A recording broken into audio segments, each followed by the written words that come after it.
Shalom à tout le peuple de Dieu, vous qui êtes fidèles à cette émission. En vérité, je vous le dis, secret sur les Saintes Écritures. Que l'Éternel vous bénisse abondamment. Toujours dans notre enseignement, là nous sommes en train de parler des 4 pattes de l'agneau. Et nous avions dit que par rapport à cette écriture de Genèse, chapitre 2, à partir du 8e verset jusqu'à 10e verset, là où la Bible nous présente un fleuve qui sort d'Éden, et ce fleuve a comme objectif d'arroser les jardins. Mais la Bible dit, avant que ce fleuve commence à arroser les jardins, ce fleuve doit d'abord se subdiviser en 4 bras. Et par là, nous comprenons que le fleuve dont il est question, c'est le Seigneur Jésus-Christ, lorsqu'il devait faire son entrée dans ce monde. Voilà, parce que nous avions dit que les jardins, ça représente d'abord le peuple d'Israël. Là, c'est dans l'Ancienne Alliance. Et aujourd'hui, les jardins représentent l'Église des nations. Dans cette période de la grâce où nous sommes en train de traverser. Et quand le fleuve est là pour arroser, d'abord nous allons comprendre ensemble avec vous que ce fleuve-là, c'est la représentation du Seigneur Jésus-Christ. Et là, nous voyons, lorsque le Seigneur est venu dans ce monde, lorsqu'il devait abandonner le ciel, les trônes, pour venir dans ce monde. C'est ça le mouvement qu'il y a. Le fleuve qui quitte l'Éden, c'est Christ qui devait abandonner son trône pour venir dans ce monde. Ouais. Là, c'est Hébreux chapitre 5, non, Hébreux chapitre 10, voilà, à partir du 5e verset. Lorsque vous lisez la Bible, on est en train de montrer l'entrée du Seigneur Jésus-Christ dans le monde. La Bible dit, tu n'as voulu ni sacrifice, ni offrande, voici tu m'as formé un corps. Je viens et dans les rouleaux, il est question de moi. Par là, nous comprenons que l'arrivée de notre Seigneur Jésus-Christ dans le monde, c'est ça le fleuve qui quitte l'Éden, avec l'objectif d'arroser les jardins. En d'autres termes, les jardins signifient la femme. Les jardins, c'est une femme par rapport à Cantique des Cantiques, chapitre 4, le verset 12e. Voilà. Et nous savons qu'il y a la femme Israël et la femme Église, épouse du Seigneur. Et dans cette période où nous sommes en train de traverser, nous voyons la parole de Dieu. Et cette parole a 4 faces. Et les 4 faces de la parole ou de l'évangile éternel, c'est ça 1 Corinthiens chapitre 14 à partir du 6e verset. Lorsque nous lisons la Bible, l'apôtre Paul est en train de nous montrer que pour être utile devant le peuple de Dieu, nous devons parler par connaissance, par prophétie, par révélation et par doctrine. Vous voyez les 4 aspects là, c'est ça les 4 manières de parler de l'évangile de Dieu. Il n'y a qu'un seul évangile, mais cet évangile a 4 aspects. Voilà pourquoi nous voyons dans Genèse chapitre 2, ce fleuve, avant d'arroser, il doit d'abord se subdiviser en 4 bras. Et les 4 bras, par là, nous allons comprendre que c'est ça les 4 aspects de l'évangile. Je peux les appeler encore une fois les 4 dimensions de l'évangile. Là, nous sommes dans Ephésiens chapitre 3, le verset 18e. Même si vous prenez Job chapitre 11, à partir du 7e verset jusqu'au 9e verset, la Bible nous présente les 4 dimensions de l'évangile, et la profondeur, la hauteur, la largeur et la longueur. Vous voyez? Et si nous voulons regarder le frère Moïse dans Exode chapitre 22, à partir du premier verset, Exode chapitre 22, à partir du premier verset, nous allons lire la parole de Dieu. Nous lisons la parole de Dieu, Exode 22. J'ai lu au nom du Seigneur Jésus-Christ. Si un homme dérobe un bœuf ou un agneau et qu'il l'égorge ou le vende, il restituera 5 bœufs pour le bœuf et 4 agneaux pour l'agneau. Et l'Éternel ajoute l'explication à la lecture de sa parole. Avec cette lecture, nous venons de comprendre que si un bœuf est dérobé, la restitution sera de 5. Mais quant à l'agneau, si c'est l'agneau qui est dérobé, cet agneau, on va restituer 4 agneaux à la place d'un seul agneau. Voilà. Et par rapport à Actes chapitre 1er, le verset 9e, nous savons que c'est l'Éternel Dieu qui avait dérobé le Seigneur Jésus-Christ. Parce qu'en Christ, nous voyons les 5 grâces ministérielles. Voilà les 5 bœufs qui doivent être restitués. Et Christ est venu avec 4 aspects de l'évangile. Nous le voyons par ces 4 évangélistes, Matthieu, Luc, Jean et Marc. Chacun de ces 4 a parlé de sa manière. Mais tous ont parlé de Jésus, mais chacun à sa manière. Vous voyez, bien-aimés dans le Seigneur?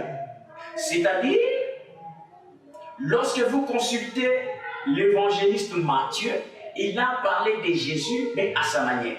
L'évangéliste Marc, il a parlé de Jésus, mais à sa manière. Jean, Luc, ainsi de suite. Par là, nous comprenons que Jésus, c'est lui la parole, l'évangile éternel, qui doit avoir ses 4 faces. Voilà pourquoi le frère Moïse nous présente dans Exode chapitre 22, si quelqu'un dérobe un veau, la restitution sera de 5 veaux ou bœufs. Et par là, nous comprenons que les 5 bœufs qui doivent être restitués, c'est ça, les 5 grâces ministérielles d'Éphésiens chapitre 4, à partir du 11e verset. Voilà, que l'Éternel vous bénisse. Et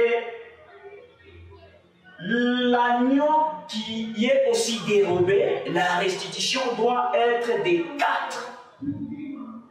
Par là, nous comprenons que les 4 agneaux des restitutions, c'est ça les 4 aspects de l'évangile. Or, l'évangile, c'est ça la parole pure, sans mélange, c'est ça l'évangile éternel. Et cette parole, c'est ça le Seigneur Jésus-Christ, représenté comme étant un agneau assis sur les trônes, et ce trône est entouré de 4 êtres vivants. Et là, nous avions dit que les 4 êtres vivants, c'est ça les 4 pattes de l'agneau. Lorsque nous prenons le premier être vivant, qui est le lion, nous voyons l'évangéliste Matthieu. Lorsque nous prenons le deuxième être vivant, qui est le veau, nous voyons l'homme de Dieu ou l'évangéliste Marc. Lorsque nous prenons le troisième être vivant semblable à l'homme, nous voyons l'évangéliste Luc. Et le quatrième qui est le dernier, l'aigle, là nous voyons l'évangéliste Jean, que Dieu vous bénisse, bien-aimés dans le Seigneur. Et par là, nous comprenons qu'il n'y a qu'un seul agneau qui est assis sur le trône, mais entouré de ces 4 pattes qui sont les 4 chérubins. Et par là, nous avions compris que Ephésiens 4, le chapitre 4, bien sûr, à partir du 8e verset, la Bible dit, nous pouvons lire rapidement, Ephésiens chapitre 4, nous lisions le 8e verset. La Bible dit ceci, étant monté en haut, il a amené des captifs avec lui. Que l'Éternel bénisse sa parole.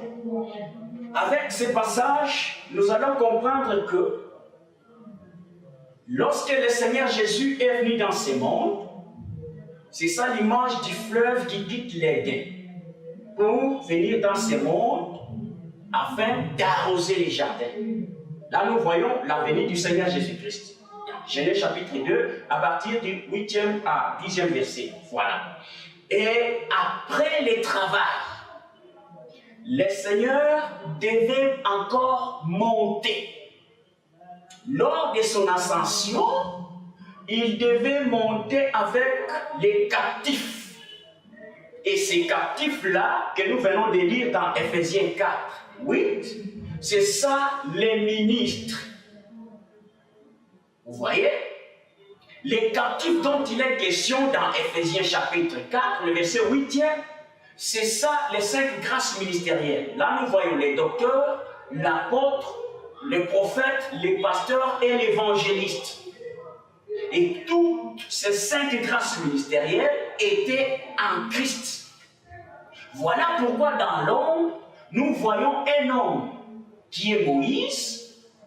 En lui, nous trouvons aussi les 5 livres. Il y a Genèse qui parle du ministère prophétique, il y a Exode qui parle du ministère évangélique, Lévitique qui parle du ministère apostolique, et Nombre le ministère pastoral, et enfin Deutéronome le ministère doctoral. Vous voyez? C'est-à-dire dans l'homme, nous voyons les prophètes majeurs du matin qui est Moïse. En lui sont sortis les 5 livres qui étaient l'ombre des choses à venir et non l'exactitude des choses, parce que c'est la grâce qui devait venir expliquer la loi. Lorsque vous lisez Matthieu chapitre 13, à partir du 34e jusqu'au 35e verset, la Bible dit « J'ouvrirai ma bouche, je parlerai en parabole et je publierai des choses cachées depuis la création. » Par là, nous comprenons que c'est le Seigneur Jésus-Christ qui est venu avec la grâce et la vérité, selon Jean chapitre 1er, à partir du 16e jusqu'au 17e verset. Parce que c'est la grâce qui doit maintenant expliquer la loi. La loi, c'est ça l'ombre, et la grâce, c'est la réalité des choses.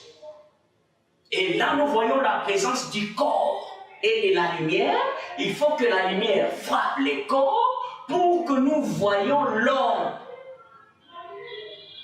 Que Dieu soit loué. C'est-à-dire, dans Moïse, nous voyons 5 livres. Et en Christ, nous voyons 5 grâces ministérielles. Voilà pourquoi lorsque Christ devait monter, il devait amener avec lui les captifs qui sont les 5 grâces ministérielles et les ramener comme des dons aux hommes. Ce mouvement, nous le voyons dans Genèse chapitre 47, à partir du 1er verset, lorsque les frères de Joseph sont arrivés à l'Égypte. Joseph, la Bible dit, Joseph devait descendre. Et après avoir descendu, il est allé rencontrer ses frères qui viennent d'arriver. Ils avaient leur troupeau, ils avaient des brebis. Alors Joseph a pris 5 parmi ses frères.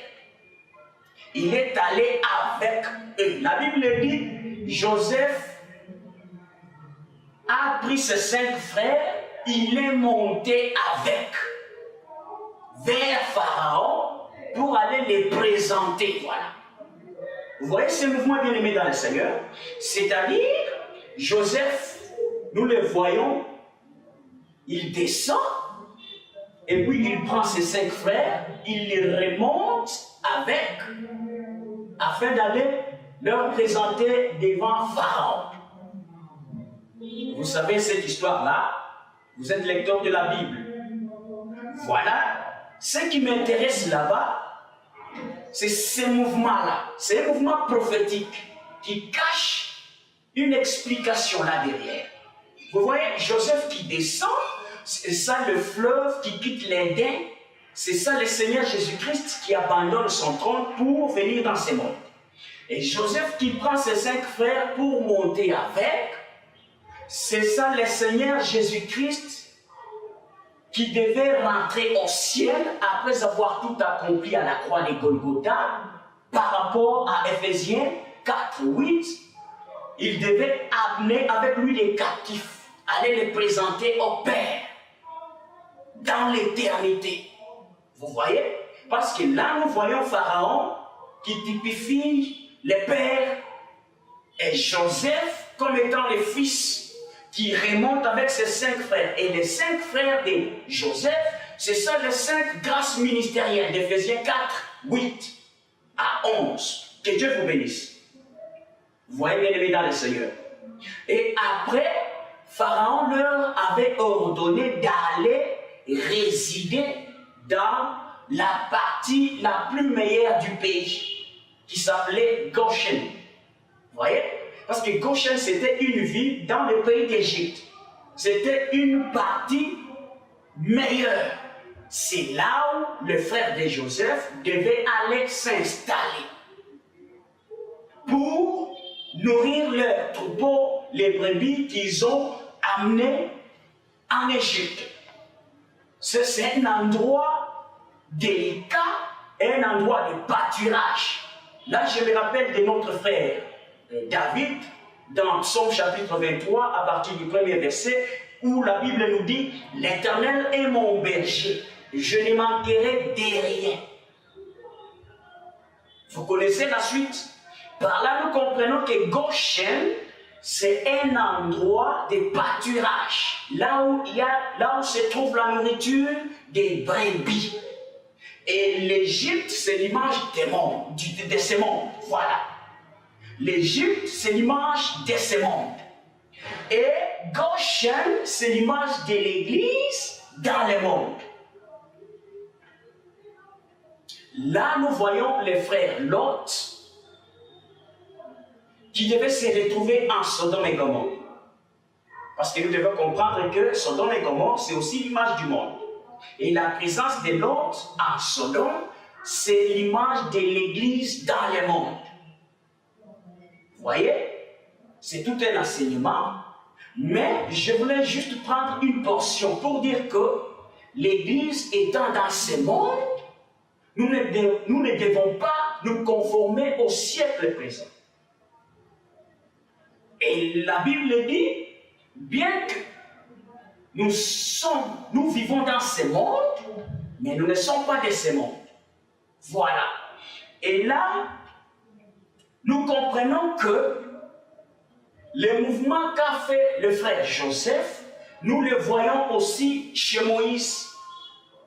Lorsque Moïse devait monter à la montagne du Sinaï, d'abord, au pied de la montagne, Moïse devait bâtir un autel.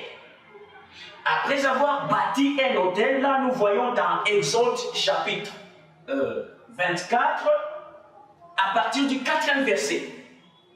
Là, Moïse devait construire d'abord un autel, et puis Moïse devait monter sur la montagne. Et vous connaissez bien la suite. Lorsqu'il devait descendre de la montagne, il est descendu avec les 2 tablettes de la loi. Et en descendant, Moïse a vu le peuple en train d'adorer les veaux d'or.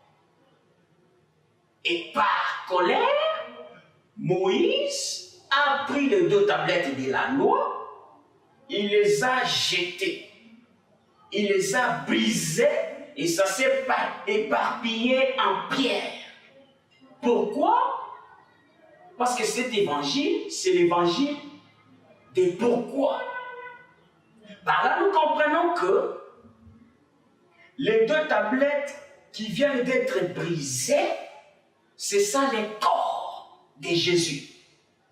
Et Moïse qui a jeté ou qui a brisé ces tablettes, c'est ça Christ ou l'esprit qui était dans les corps. Parce que l'esprit ne meurt jamais. Par là, nous voyons les tablettes qui ont la forme du corps de Jésus qui devait être brisé à la croix de Golgotha. Voilà la présence de l'autel au bas de la montagne, selon Exode 24, le verset 4e. La présence de cet autel-là, ça nous parle de la croix de Golgotha où le corps de Jésus devait être brisé. Mais l'esprit, c'est ça Moïse qui est resté vivant. Voilà pourquoi, à la 7e parole du Seigneur Jésus-Christ, à la croix, il a dit « Père, je remets de mon esprit entre tes mains. » L'esprit, c'est ça Christ. Vous voyez? Et Christ qui a quitté le corps de Jésus. Et le corps qui a été brisé à la croix, c'est-à-dire sur l'autel qui a été bâti au pied de la montagne. Que Dieu vous bénisse, bien évidemment, le Seigneur. Et par là, nous comprenons que c'est à cause du péché que les 2 tablettes ont été brisées. C'est à cause du péché que Jésus est mort à la croix.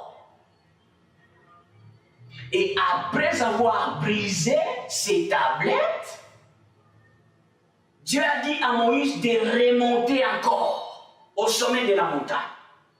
Et Moïse devait ramasser les morceaux de pierre et puis remonter avec. Vous voyez ce mouvement-là? Je suis en train d'expliquer les mêmes mouvements qu'a posé le frère Joseph. Vous voyez, lorsque Joseph remontait avec ses frères vers Pharaon, c'est ça les mouvements qui se répètent avec le frère Moïse. C'est-à-dire, lorsque nous voyons Moïse qui ramasse les morceaux de pierre, il les rassemble plutôt, donc il les remonte avec, selon la recommandation de l'Éternel. Par là, nous comprenons que les morceaux de pierre des 2 tablettes, c'est ça l'image des 5 grâces ministérielles d'Éphésiens 4, 8. C'est l'image des captifs que Christ devait emmener avec lui. Et puis, descendre, donner ces 5 ministres de Dieu, ils sont là comme des dons pour le peuple. Parce que la vie d'un ministre, d'abord, un ministre comme ça, c'est un don pour le peuple. Et puis la grâce que Dieu a déposée en lui, vous voyez, par rapport au ministère. Et chaque ministre a sa spécialité. Vous voyez? Par là, nous comprenons le mouvement là de Moïse qui remonte avec les différents morceaux de pierre qui étaient brisés à cause de la présence du péché. Parce que le peuple qui adore le veau d'or, c'est ça le péché qui a amené Jésus à mourir à la croix de Golgotha. Que Dieu vous bénisse, bien évidemment, le Seigneur. Et lorsque vous prenez Hébreux chapitre 10, à partir du 5e verset, nous voyons le Seigneur lui-même. La Bible dit, voici, tu m'as formé un corps. C'est ça les 2 tablettes de Moïse qu'il a reçues sur la montagne de Sinaï. Parce que les 2 tablettes parlent du corps de Jésus. Et Hébreu nous dit, voici tu m'as formé un corps. Je viens et dans les rouleaux, il est question de moi. Là, nous voyons l'entrée de notre Seigneur Jésus-Christ ou dans le monde. C'est ça le fleuve qui sort d'Éden pour entrer dans le monde. Vous voyez? Et Hébreu chapitre 10, à partir du 5e verset, nous voyons le premier parler. Parce que nous avons dit qu'il y a 4 parlers ou 4 côtés de l'évangile. Selon 1 Corinthiens 14, 6. Le parler par connaissance, le parler par révélation, par prophétie et par doctrine. Et lorsque vous prenez Hébreu chapitre 10, à partir du 5e verset, il y a le premier parler là-bas. Parce que nous courons derrière les temps. Lorsque vous prenez le verset 7e, vous allez trouver le deuxième parler. Le verset 8e, il y a le troisième parler. Et le verset 9e, le 4e parler. Par là, nous voyons le Seigneur Jésus lui-même qui est venu avec ces 4 parler. Lui étant la parole ou l'agneau et qui est venu avec ses 4 pattes ou les 4 faces de l'évangile. Voilà pourquoi dans Ephésiens 4, à partir du 11e verset, la Bible dit il a donné aux uns comme, aux autres comme. Lorsque vous comptez les comme là-bas, il y a 4 comme.